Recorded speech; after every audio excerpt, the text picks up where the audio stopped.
digamos, cuáles son los condicionantes y cuáles son, y cuáles son los efectos que produce la posición relativa de los países al resto del mundo, por qué es importante comprender la balanza de pagos, y a partir de ahora en adelante, es decir, desde esta unidad, perdón, desde la próxima unidad, próxima semana en adelante, nosotros vamos ya a empezar a aplicar justamente el análisis, ¿sí?, de mercadotecnia que necesitan las diferentes empresas para insertarse y comprender cómo se insertan en el sistema internacional y en el comercio exterior en particular.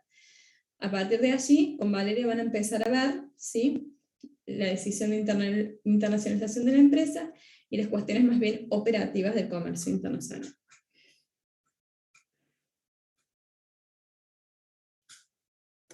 A ver. Ahí estoy, perdón. Ahora si está replicando les puedo escuchar. No hay otra fecha para la entrega del TPE. Las fechas pautadas que fueron publicadas en el mes de abril son las fechas que ustedes tienen que respetar, así que no se pueden cambiar las fechas. Y con respecto a cómo tienen que renombrarse, estaba escrito, era comisión, legajo, apellido y nombre. Hay un montón de compañeros en espera que se han ido de la clase porque tuvieron 15 minutos para volver a ingresar, para renombrarse porque no escucharon que les habíamos pedido eso. Así que ahora un rato yo me vuelvo a fijar mientras voy a prender la consigna. No voy a estar viendo en sala de espera 16 minutos a ver si los compañeros se dignaron a escuchar y a leer los mensajes que les íbamos poniendo, chicos. La verdad es que es una falta de respeto para ustedes, no para mí, porque la realidad es que, bueno, esta es mi labor. Pero para todos ustedes que están atentos a lo que uno está pidiendo, habiendo abierto para que se renombraran, una falta de respeto a sus compañeros.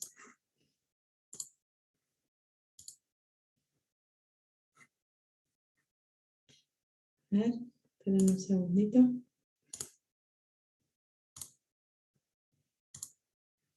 Díganme cuando ya tengan la posibilidad de ver la sala de espera. Ay. La de 5 minutes, perfecto.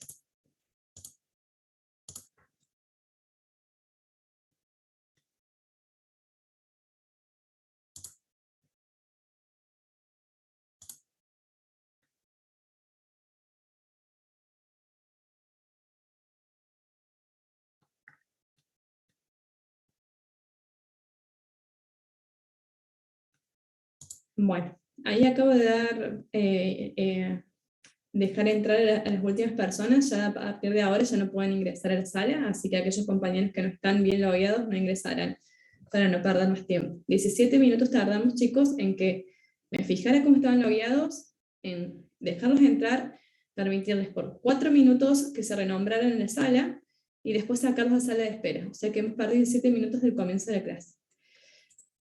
Bueno, ¿qué es la balanza de pagos? La balanza de pagos, ¿sí?, es un documento contable que registra sistemáticamente el conjunto de transacciones económicas de un país con el resto del mundo durante un periodo de tiempo determinado. Hay algunas cuestiones de esta definición que les quiero detallar. En primer lugar, que decimos que es un documento contable.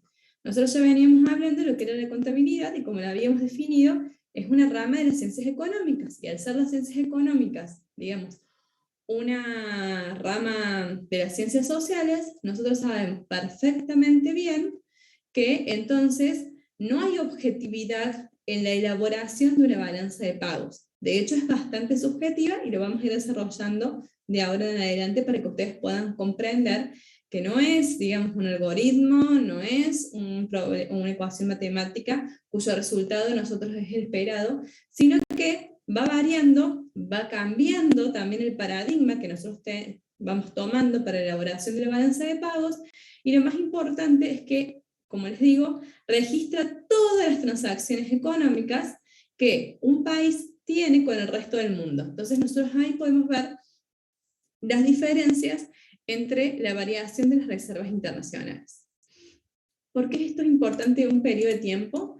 Porque nosotros siempre la balanza de pagos, desde el 2008 a la actualidad, la recortamos, ¿sí?, en un año, en el estudio de lo que es la balanza de pagos y las transacciones económicas que se realizan, están determinadas en un tiempo de un año, ¿sí?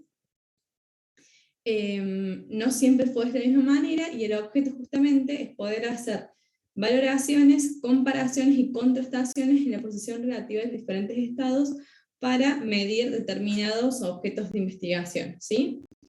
Y sirve también, lógicamente, de manera estadística, tanto para organismos internacionales como para organismos públicos nacionales, que toman las decisiones de política macroeconómica. Bueno, continúo con la definición. Dice que suministra información detallada acerca de todas las transacciones económicas con el exterior de bienes, servicios y finanzas, ¿sí? Entonces nosotros ahora, con respecto a todas estas transacciones de bienes, servicios y finanzas, vamos a ver en dónde se plasman de la balanza de pagos. ¿Se acuerdan cuando nosotros vimos la unidad de balanza de pagos, que la vimos no la unidad la clase pasada, sino hace 2 semanas, que vimos organizaciones internacionales, y entre ellas nos centramos básicamente en el que es la seguridad monetaria, que es el Fondo Monetario Internacional? Nosotros habíamos dicho que uno de los objetivos era el equilibrio de la balanza de pagos, ¿sí?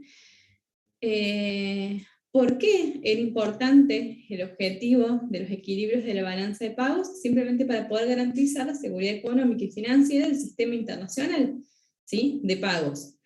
Y nosotros habíamos visto que este equilibrio era muy difícil de cumplir, ¿sí? Y por tanto nosotros le decíamos que era una controversia propia del sistema capitalista, que llevaba a las recurrentes crisis del capitalismo, porque deseaban balanzas de pagos completamente equilibradas, ¿sí?, con economías cuyas, crecientes, ¿sí?, en términos económicos. Entonces, esos dos objetivos son muy difíciles de conciliar en un largo periodo de tiempo, lo que conlleva a que se desarrollen diferentes crisis del sistema de capital. Con respecto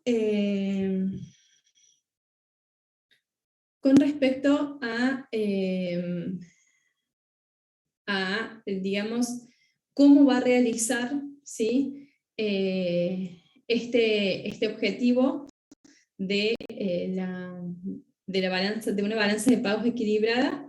Bueno, el objeto justamente va a ser la compilación de estadísticas coherentes, fidedignas y puntuales sobre las balanzas de pagos, como yo les he dicho, para comparar y contrastar, y supervisar de esa manera las políticas económicas, para ver si están alineadas o no al pensamiento, ¿sí?, y a los objetivos que promulga este organismo internacional. ¿Cuáles son las cuestiones o aspectos que nosotros tenemos que tener en cuenta de la balanza de pagos? En primer lugar, es que es un instrumento estadístico que se utiliza en todos los países que forman parte del Fondo Monetario Internacional, ¿sí? Es decir, todas las naciones tienen que formular de manera periódica, por un tiempo anual, por un año, ¿sí?, la balanza de pagos y publicarla.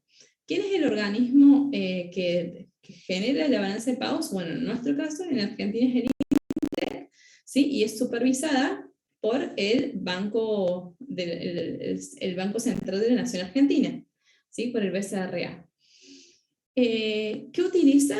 Utiliza el principio de la partida doble, es decir, que todas las transacciones son registradas 2 veces. Nosotros sabemos que tenemos como todo balance de una empresa, y si ustedes lo han desarrollado también por cuestiones administrativas internas, ustedes van poniendo lo que son los activos, los pasivos, ¿sí?, y en función de eso van sabiendo, por ejemplo, la variación entre sus ahorros y, o sus pérdidas, ¿sí?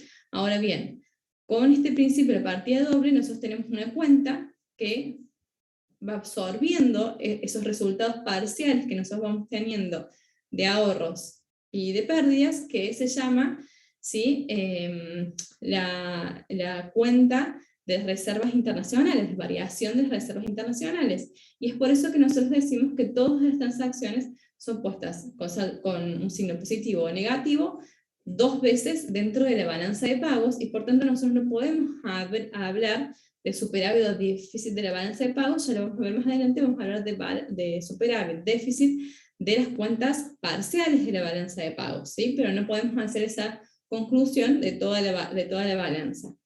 ¿Por qué? Porque por el principio de partida doble y por esta cuenta específica, que es la de variación de las reservas internacionales, siempre vamos a lograr que haya un equilibrio entre todo lo que ingresa y todo lo que egresa, y cómo se traduce en esta otra cuenta de variación de reservas. Profe, Sí. Oye, no entiendo. Entonces hay una como balance de pagos internacional mundial que está formada por la balanza de pagos de cada país y eso es lo que el Fondo Monetario tiene que mantener o cómo es. No, cada país tiene su balanza de pagos, ¿sí? Que se guía por el manual, la sexta edición, digamos, acá le pongo la sexta edición del manual de balanza de pagos que propone el Fondo Monetario Internacional para lograr comparar los diferentes balances de pagos de cada uno de los Estados miembros.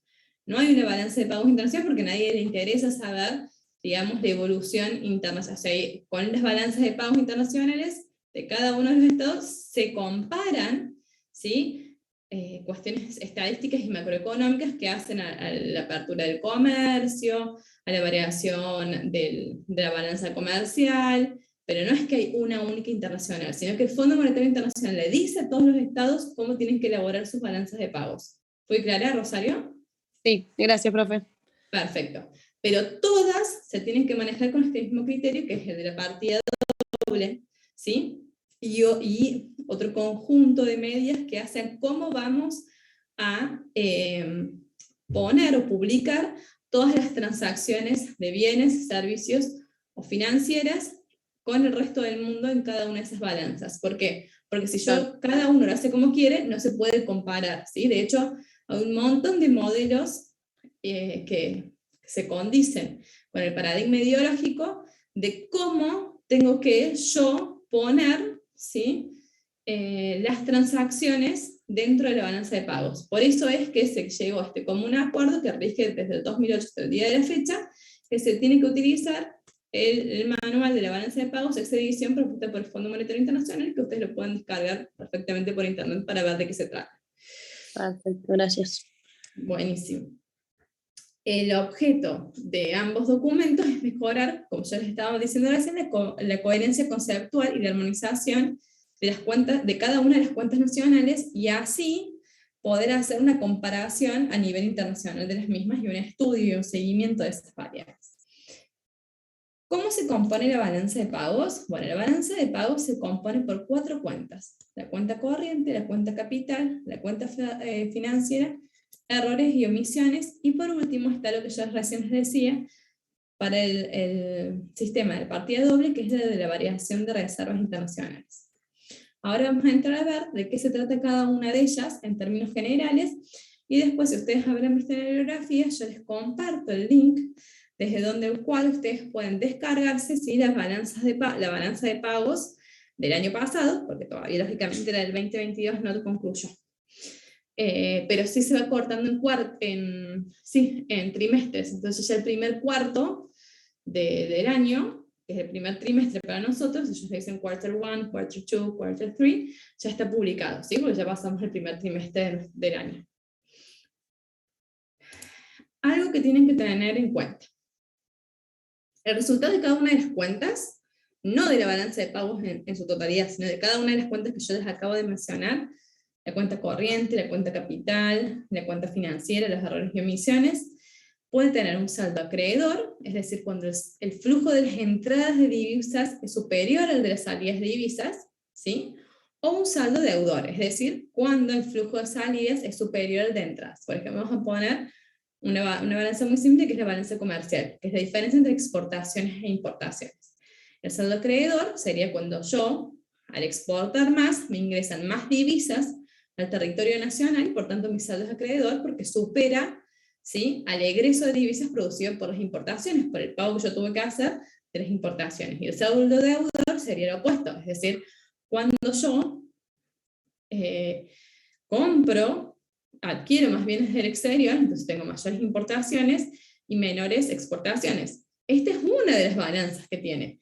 Para países como los nuestros es muy importante el resultado de la balanza comercial, pero hay otros países que, por ejemplo, tienen los servicios, hay veces servicios financieros son mucho más importantes, que esta cuenta, la cuenta comercial, como yo estaba diciendo, no es tan importante como otras cuentas dentro de la balanza de pagos, ¿sí? Lo importante es que ustedes puedan entender la diferencia entre lo que es el saldo acreedor y el saldo deudor.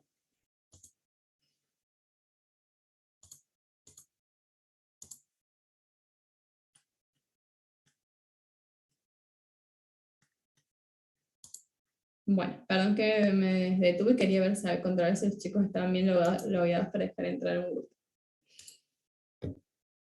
Bueno, en función de los resultados de cada una de las cuentas, nosotros hablamos después de lo que es el resultado analítico, ¿sí? Del que nosotros después inferimos con los diferentes análisis que hacemos de los resultados.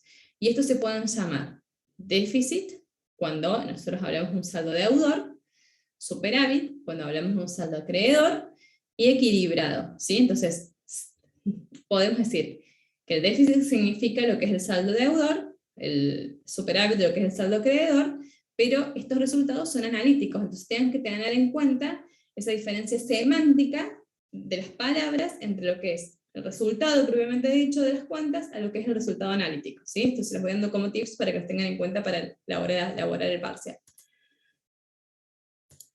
Bueno, ¿qué es la cuenta corriente? La cuenta corriente es la cuenta que muestra las transacciones de bienes, servicios y transferencias corrientes reales entre residentes nacionales y el resto del mundo.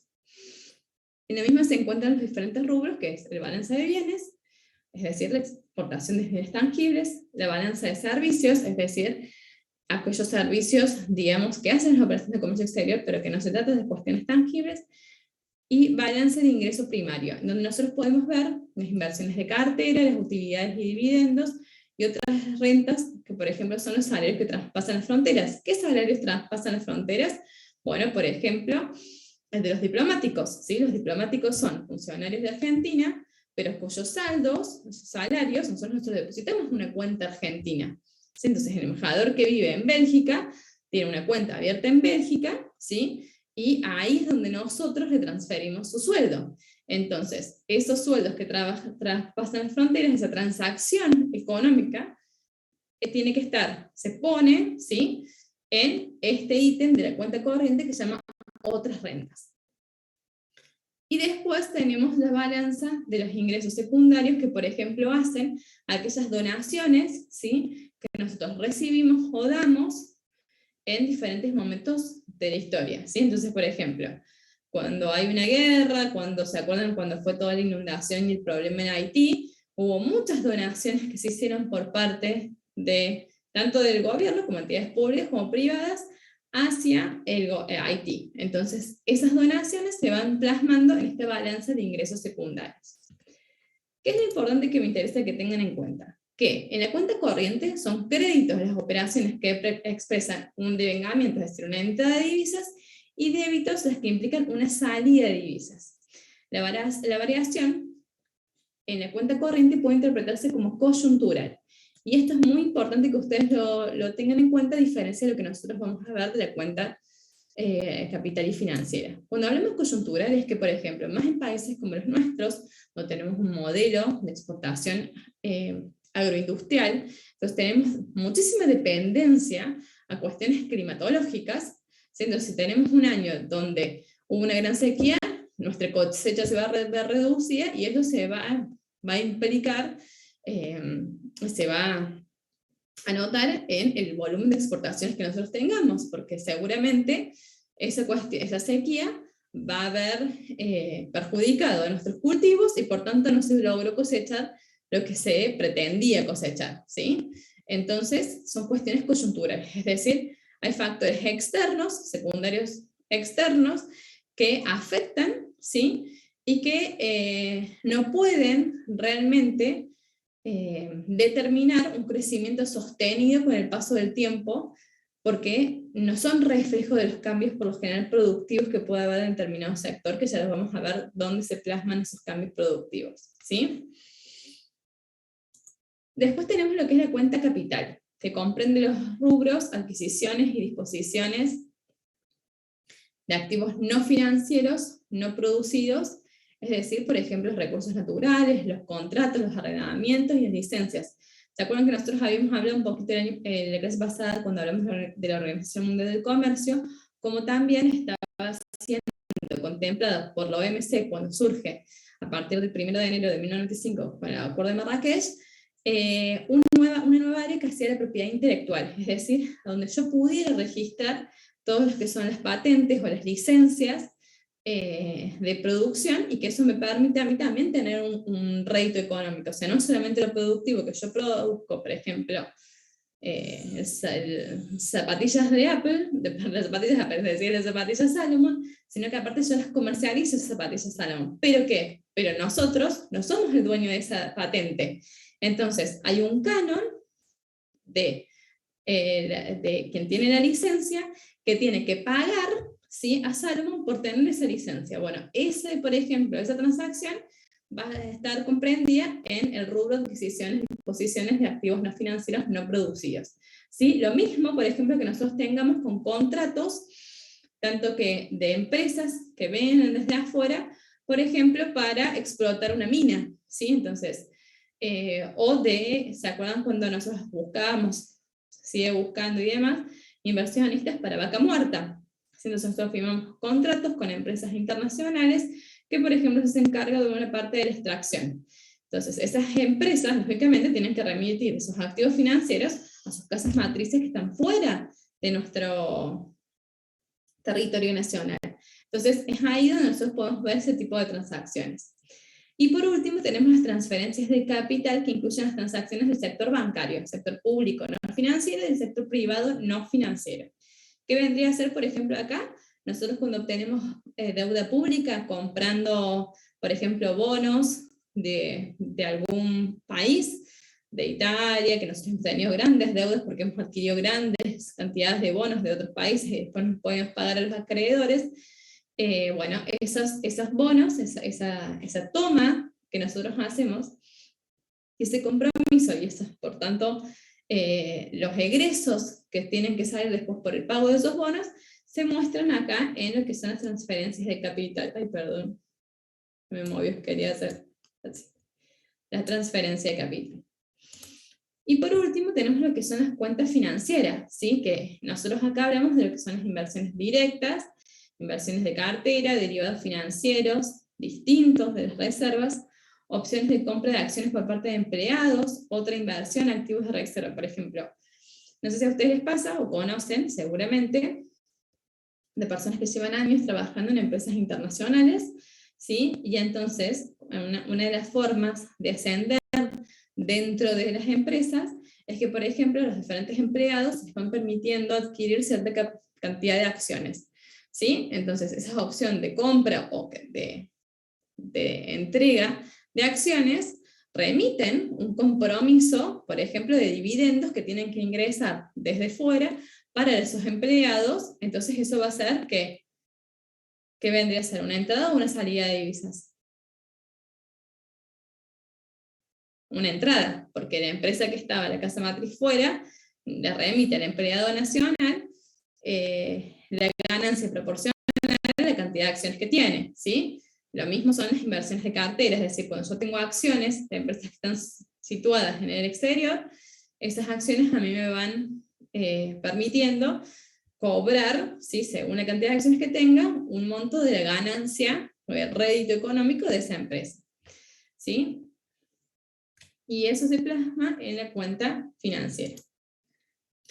¿Qué es lo importante de esta cuenta de la cuenta capital y financiera? ¿Por qué les pongo como cuenta capital y financiera? Porque si bien hoy en día están divididas, o sea, aparece cuenta corriente, cuenta capital, cuenta financiera, históricamente, antes del cambio que se llevó a cabo en el 2008 con la sexta edición del Manual de Balance de Pagos propuestas por el Fondo Monetario Internacional, históricamente, en realidad, cuenta capital y cuenta financiera estaban ubicadas en un único ítem, ¿sí? Pero en términos generales, si ustedes la dividen, no es que se han incluido nuevas cosas, sino que simplemente se les ha vuelto como a dividir.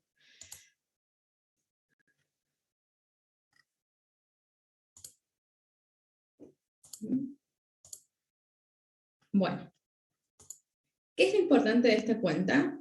Bueno, perdón, que comprende los movimientos de préstamos e inversiones directas, reflejan el cambio patrimonial del país con el resto del mundo. Como yo les decía, en esta cuenta capital y financiera, por ejemplo, si nosotros tomamos una deuda del Club de París, o las deudas que hemos adquirido del Fondo Monetario Internacional, aparecen, ¿sí?, como créditos, según el principio de partida, de partida doble, como créditos ese ingreso de ese volumen de divisas. O sea, cuando yo tomé un crédito, por ejemplo, del Banco Mundial, para el desarrollo de una cuenca hídrica, ¿sí? Por un volumen de 50.000 millones de dólares, ese dinero, eso que me va a ingresar, va a aparecer dentro de la cuenta capital y financiera como un crédito, ¿sí? Porque son divisas con las que yo me he hecho, ¿sí? Para generar determinada actividad productiva.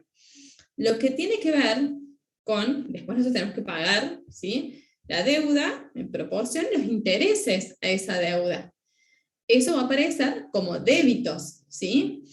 Y hablan de que una vez que esta cuenta capital y financiera, según estas, por ejemplo, deudas que hemos adquirido y cuál era el objeto de las mismas, suponen que deberían reflejar un cambio patrimonial del país en tanto y en cuanto sean invertidos en actividades productivas.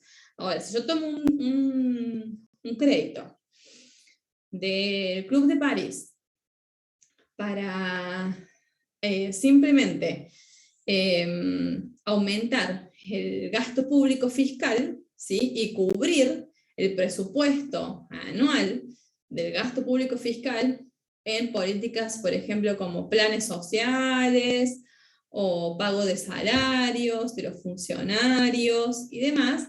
¿Qué pasa? Nosotros no vamos a notar con el paso del tiempo, ¿sí? Un cambio patrimonial en cuanto a la actividad productiva del país. Y eso que va a generar que nosotros ya sabemos que nosotros vamos a necesitar, por ejemplo, depender de una cuenta comercial, de la cuenta comercial, una cuenta corriente, cuyo resultado parcial de la cuenta comercial sea completamente superavitario, porque tengo que pagar a esa deuda con el saldo acreedor, ¿sí? De las exportaciones que yo haya logrado. Entonces quedamos librados a la buena suerte si tuvimos un buen clima, buenas lluvias y demás para pagar esa deuda.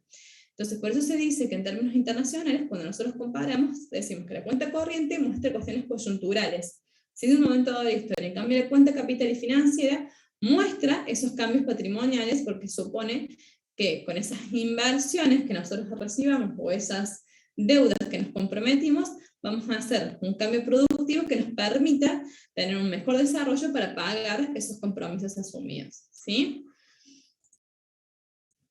Entonces, en la cuenta capital y financiera se contabilizan como créditos las variaciones de pasivos que expresan un devengamiento de divisas a ese país, y como débitos las variaciones de activos que significan una salida de divisas, ¿sí? Entonces, débito es cuando yo, por ejemplo, pago los intereses de la deuda, ¿sí? Crédito es cuando yo, por ejemplo, tomo la deuda de afuera, entonces me ingresan, o débito también puede ser aquellos accionistas internacionales, por ejemplo, de yacimientos petrolíferos argentinos, entonces que por las acciones que ellos tienen, el país tiene que, una vez que se cierra el resultado de las ganancias de YPF de manera anual en su balance, bueno, pagarles a los accionistas que están fuera del país ese volumen de dinero correspondiente a sus ganancias, ¿sí? Entonces eso sería un débito.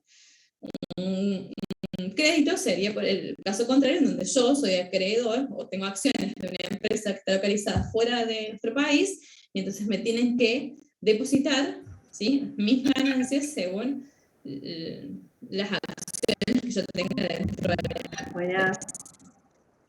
Ahora bien, con la diferencia, ¿sí? Entre el ingreso y el egreso de las divisas ocurridas durante ese periodo de tiempo, un año, se pone periodo de tiempo analizado, ¿por qué? Porque la respuesta dije, nosotros podemos hacer análisis parciales divididos en quarter 1, 2, 3, 4, o si no, tener los resultados, por ejemplo, de balance de pagos 2010, 11, 12, 13, 14, 15 y sucesivamente, donde yo puedo hacer los análisis. Bueno, vemos la variación de las reservas internacionales según las diferencias de ambas cuentas. La variación de reserva está constituida por los cambios en la magnitud de los activos financieros internacionales que disponen las autoridades monetarias, ¿quién es nuestra autoridad monetaria? El Banco Central, para hacer frente a las obligaciones con el exterior, para intervenir en el mercado financiero y en el mercado cambiario. Y esto es lo que nosotros vamos a pasar a ver ahora en un ratito, cuando concluyamos con balanza de pagos, sobre cómo interviene el Banco Central y de dónde saca los recursos para intervenir en el mercado cambiario, es decir, en el valor del tipo de cambio y por tanto de las divisas extranjeras. que nosotros comúnmente adquirimos para ahorro, inversión o lo que sea, ¿sí? Para turismo, lo que necesitemos. Por último, tenemos una cuenta que es la de los errores y omisiones. ¿Se acuerdan que yo se les había dicho? Es la quinta cuenta que aparece en el balance de pagos.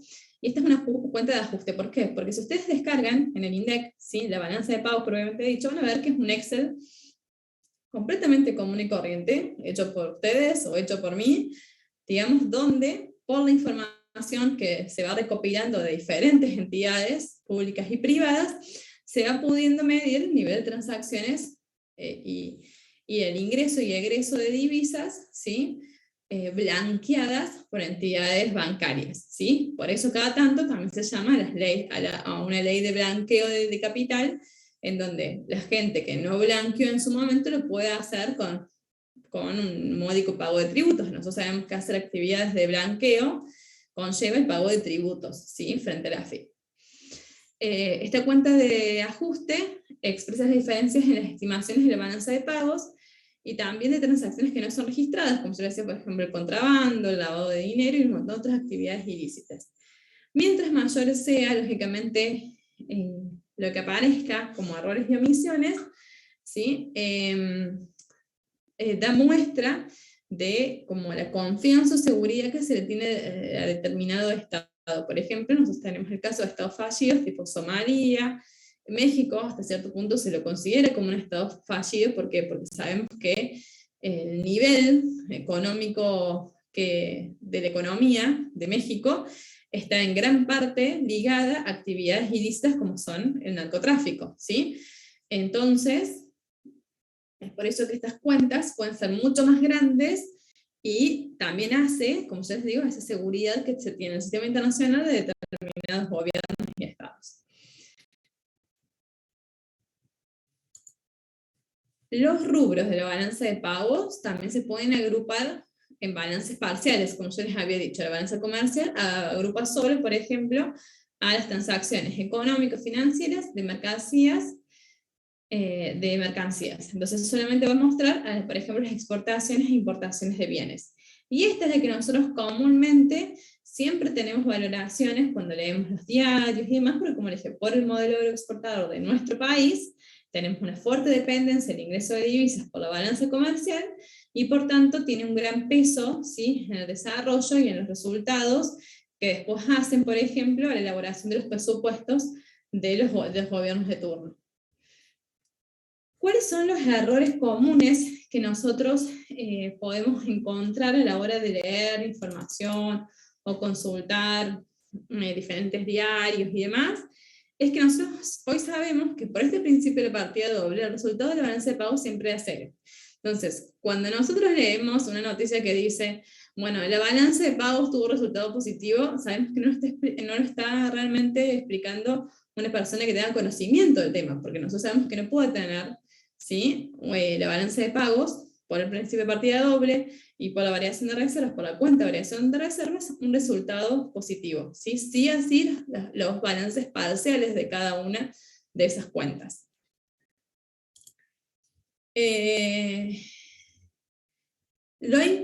Acá les puse 3 tips para que también lo vayan, cuando vayan leyendo información y demás, tenerlos en cuenta para saber, digamos, la idoneidad de las personas que hablan. Lo importante es si la balanza de pagos está equilibrada, y se logra cuando la cantidad de divisas ingresadas y egresadas de una economía durante un periodo de tiempo son iguales, y esto lo establecido por el Fondo Monetario Internacional. Ese es el objeto final de la sexta edición, del Manual de Balanza de Pagos propuesto por el Fondo Monetario Internacional, y el cual nosotros aplicamos. El segundo es, en el resultado de balance de pagos, como dijimos, no existe ni déficit ni superávit. Entonces, porque siempre el resultado va a ser igual a cero. Y por último, los flujos de capital de la cuenta capital y financiera generan un cambio patrimonial, que ya lo habíamos dicho.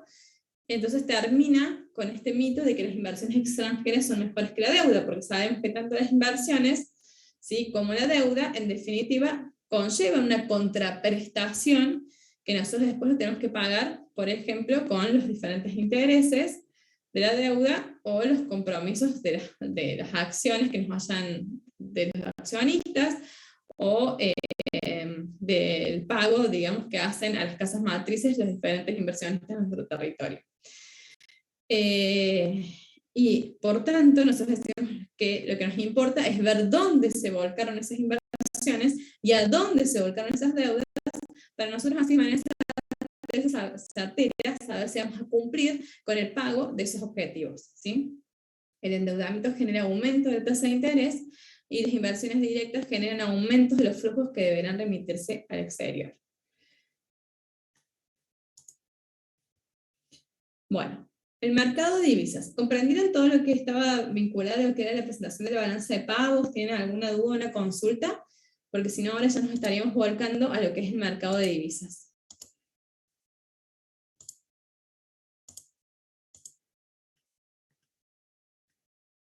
Quedó claro, profe. Bueno, cualquier cosa, si no, también me pueden ir consultando. Yo el material que les di es de Apleyer, que es un economista, digamos, donde básicamente el material que hemos sacado para la elaboración es parece sumamente didáctico y es muy fácil de entenderlo, y tienen muchísima información para ampliar también ese libro de Apleyer. Si tienen alguna otra duda o consulta, lo pueden hacer en la próxima clase también, cuando lo lean detenidamente. Es algo bueno que lo lean detenidamente, que lo puedan comprender y que después lo puedan comparar con diferentes noticias. Bueno, ahora vamos a pasar a ver algo que seguramente ustedes están mucho más interiorizados quizás de veces que yo, según los que hacen diferentes inversiones, se fijan en el valor del tipo de cambio diariamente, hacen especulaciones, compran criptomonedas y demás, que hace alusión a lo que es el mercado de divisas y el tipo de cambio. Nosotros, como ustedes ya saben, somos una economía muy dependiente de las variaciones del tipo de cambio.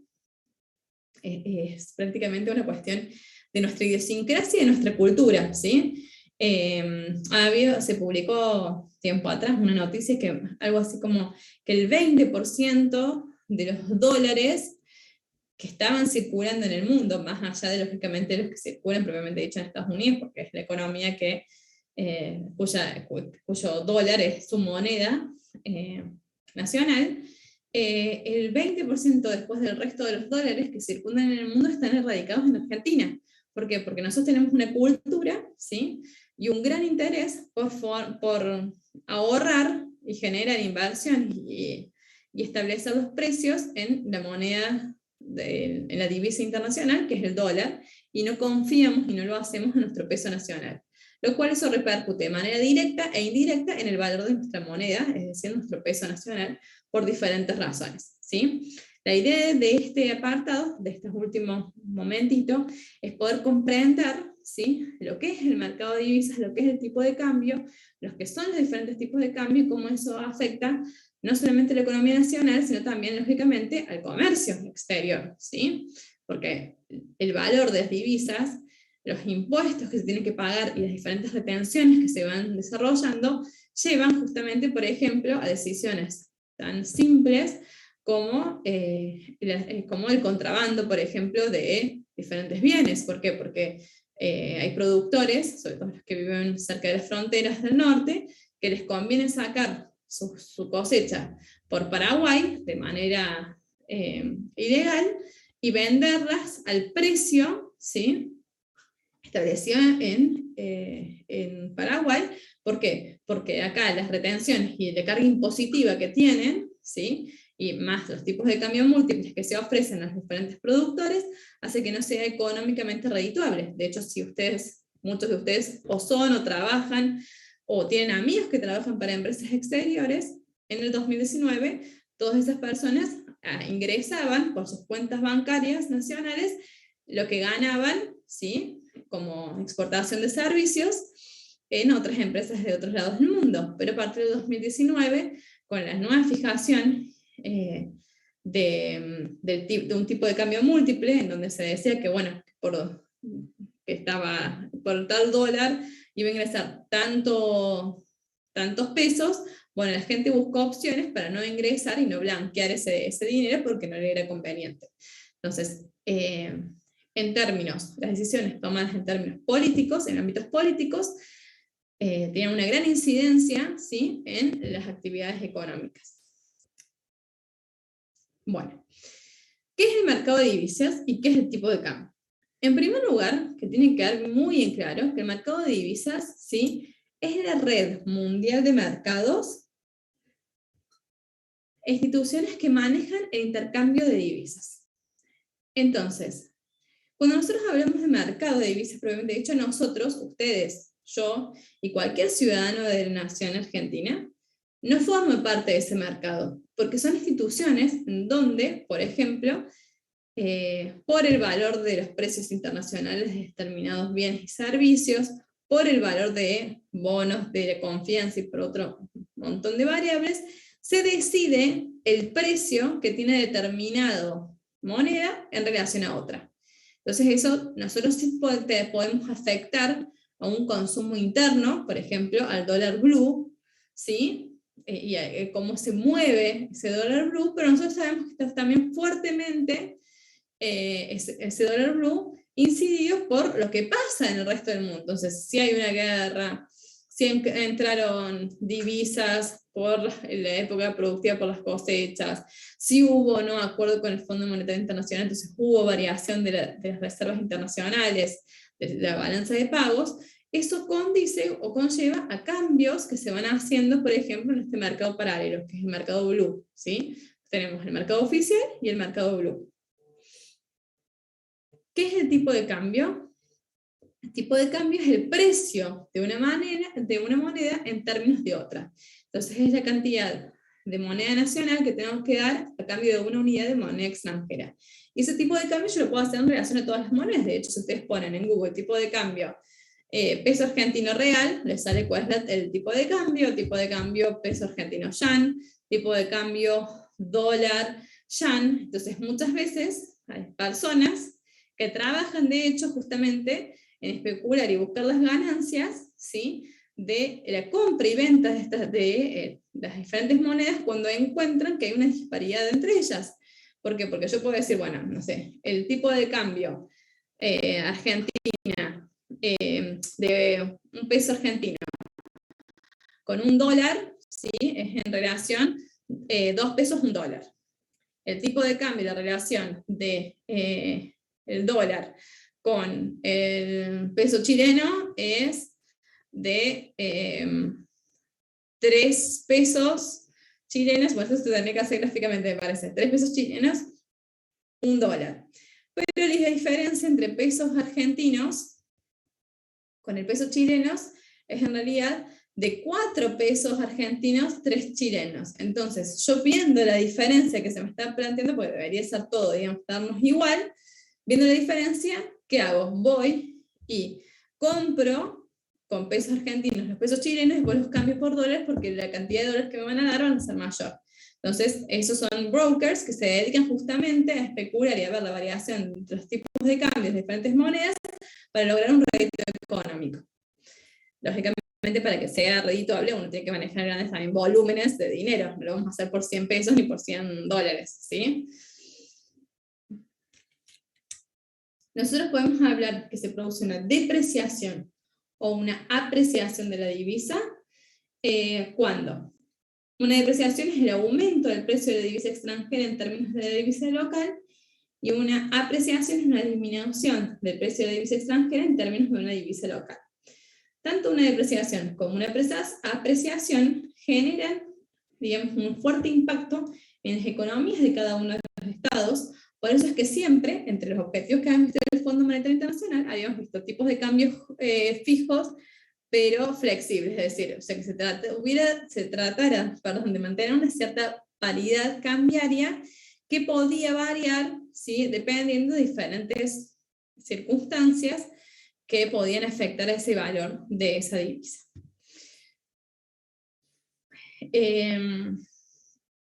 Como nosotros vimos cuando vimos esa unidad de Fondo Monetario Internacional, habíamos hecho alusión a esto de que había, por ejemplo, devaluaciones, ya vamos a ver cuándo se produce una devaluación, a diferencia de una depreciación, pero que había devaluaciones que se producían, digamos, de manera competitiva entre los estados. ¿Y por qué? Porque tanto una depreciación como una apreciación afectan también en lo que es la tasa de interés. Entonces, cuando se produce una depreciación, es decir, un aumento del precio de la divisa extranjera en términos de la divisa local, va a variar, ¿sí?, la tasa de interés, y entonces se van a generar que haya,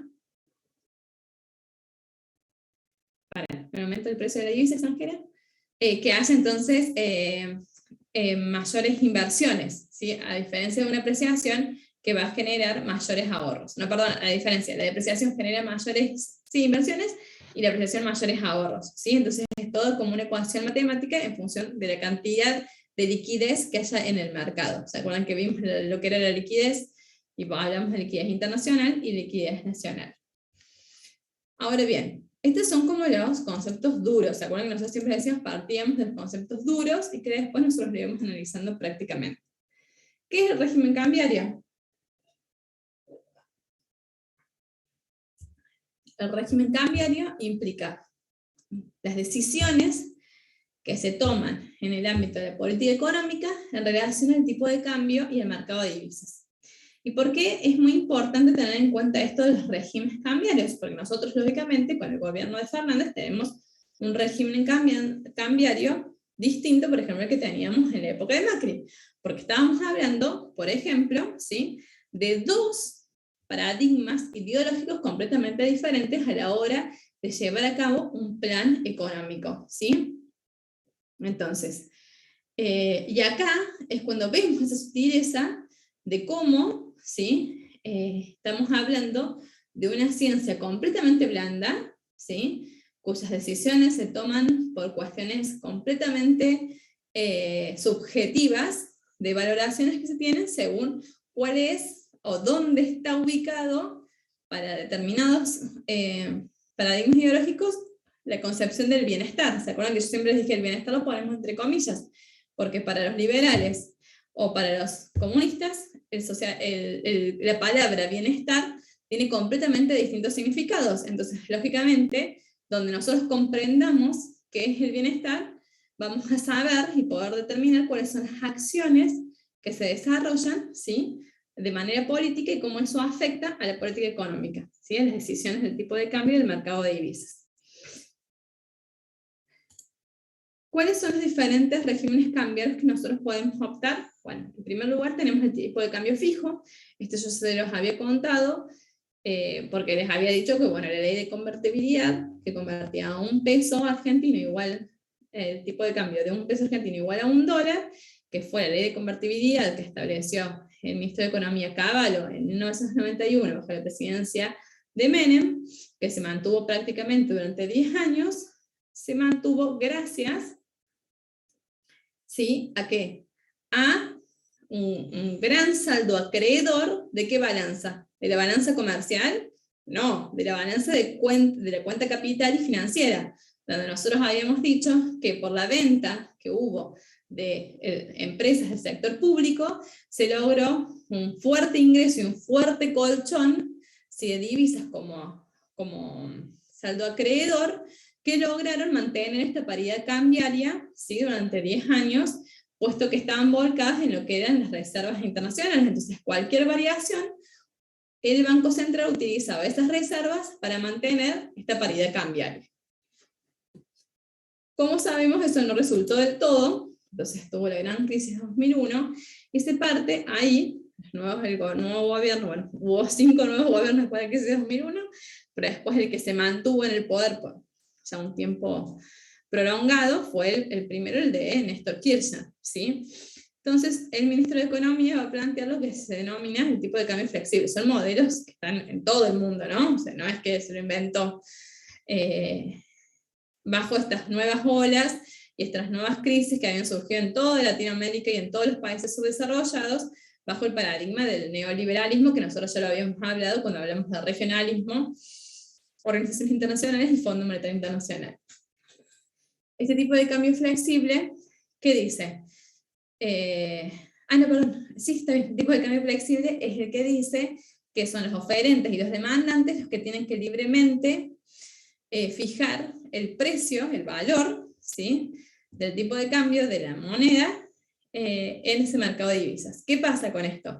Que en realidad es muy difícil lograr que por un tiempo determinado el mercado sea el que regule, ¿sí? ¿Por qué? Porque hay cuestiones que hacen a las especulaciones y en cuestiones a diferentes variables coyunturales que afectan de manera indeterminada. Pero cuando hay una diferencia muy grande entre los tipos de cambio del real, del que debería ser del efectivo, entonces ahí sí se producen estos como disparates y bueno, a ver, soltemos a ver a qué precio pone el mercado el valor del peso argentino en relación al dólar, y en función de eso después nosotros empezamos a establecer nuevamente diferentes políticas económicas para mantenerlo, ¿sí? Entonces ahí fue cuando se disparó y llegó en su momento a lo que eran 3 pesos, 3 y pico de pesos, ¿sí? Y se planteó lo que era la flotación sucia.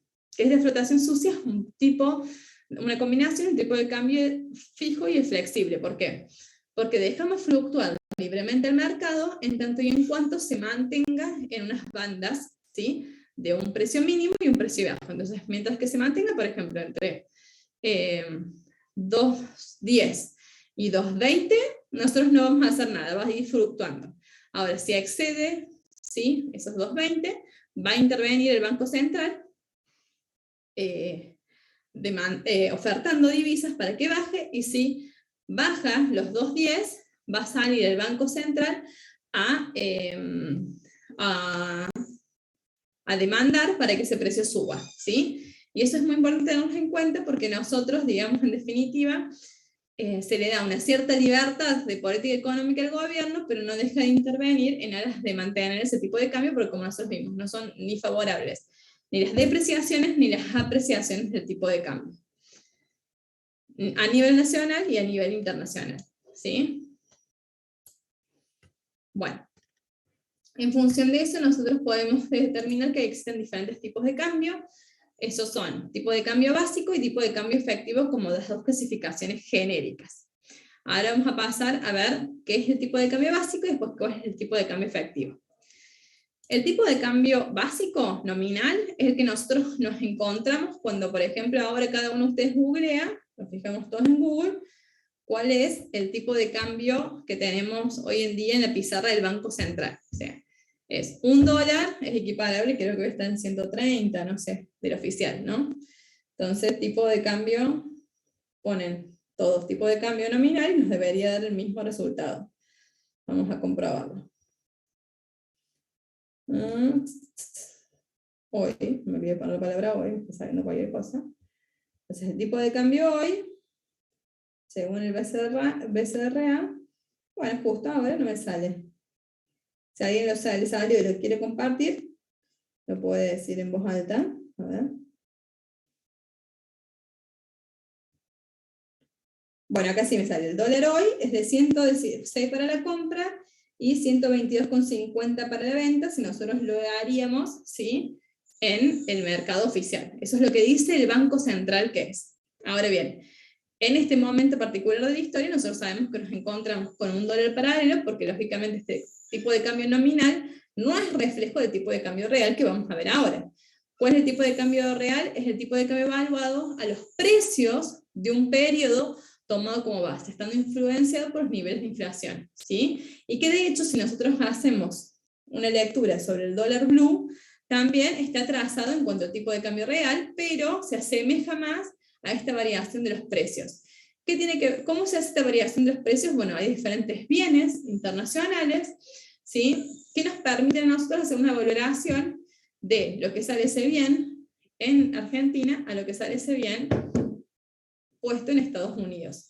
Entonces, por ejemplo, la botella de medio litro de Coca-Cola, la botella de medio litro de 7-Up nos permiten un Big Mac. McDonald's también es uno de, tiene productos que, como son vendidos en diferentes partes del mundo, sirven para hacer el cálculo del tipo de cambio real. Y en nuestra economía actual, que no siempre ha sido así, que existe un tipo de cambio blue, es decir, un tipo de cambio paralelo, no fijado por el regulador bancario, por el Banco Central, tenemos que está publicado el tipo de cambio blue, pero no siempre es así.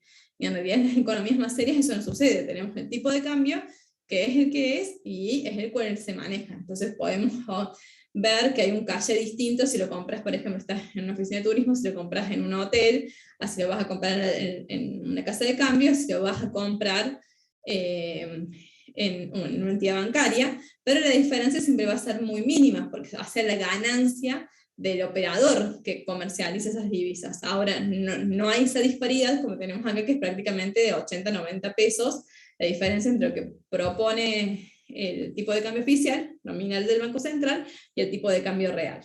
¿Sí? Y de la diferencia del tipo de cambio efectivo, nosotros podemos encontrar que se encuentra el tipo de cambio real efectivo, se produce cuando se mezcla la política económica con la comercial. Entonces nosotros ponemos un tipo de cambio efectivo para la exportación y otro para la importación, que deviene, ¿sí?, de la diferencia, por ejemplo, tributaria, que hago pagar a unos y a otros, y que nosotros ya vimos, y que ustedes sí lo van a trabajar muchísimo con Vale, que es, por ejemplo, todo lo que hace las barreras arancelarias y pararancelarias de determinados productos, ya sea para medidas proteccionistas o para el desarrollo productivo de áreas estratégicas de un país, o por guerras comerciales que se puedan llevar a cabo entre diferentes naciones. Pero esas naciones siempre tienen que tener, digamos, como un estatus similar. O sea, yo no voy a hacer una guerra comercial con China, la puedo hacer Estados Unidos. Ustedes saben qué pasó durante varios años hasta ahora el cambio de gobierno con Biden. Pero lógicamente uno también ve con quién puede determinar una guerra comercial.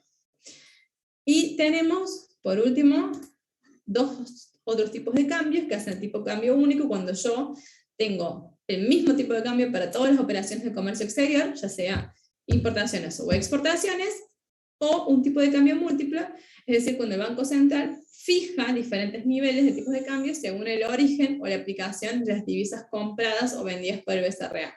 Entonces, cuando quiere favorecer, por ejemplo, la producción de chanchos, ¿sí?, va a fijar un tipo de cambio para el comercio de chanchos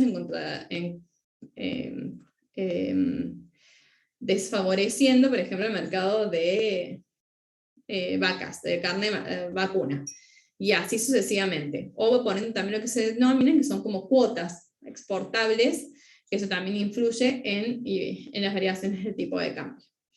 Bueno, eso era un poco eso es la unidad número 7, no sé si tienen alguna duda o consulta con respecto al material, así que si tienen dudas este sería el momento, si no los pueden leer, masticar, y lo terminamos de resolver en la clase que viene, donde ya empezamos a ver los canales de comercialización internacional y la decisión política de exportar.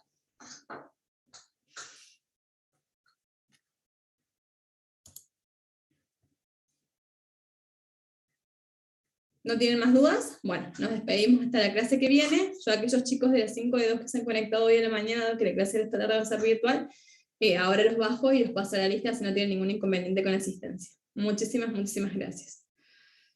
Chao, profe, gracias. Que la pasen bien. Profe, yo quería hacer una consulta que le escribí por el chat. Era Ah, sobre el límite de horario. O sea, antes de la clase tenemos todo el día ¿Para qué? para la entrega del TP. Es todo Yo el tengo día. anotado que es la semana que viene la entrega del trabajo práctico. Sí, para el viernes de la semana que viene, porque ustedes empezaron antes las clases, para el martes es la otra semana. Claro, Pero sí, yo lo curso en el 5 de 2.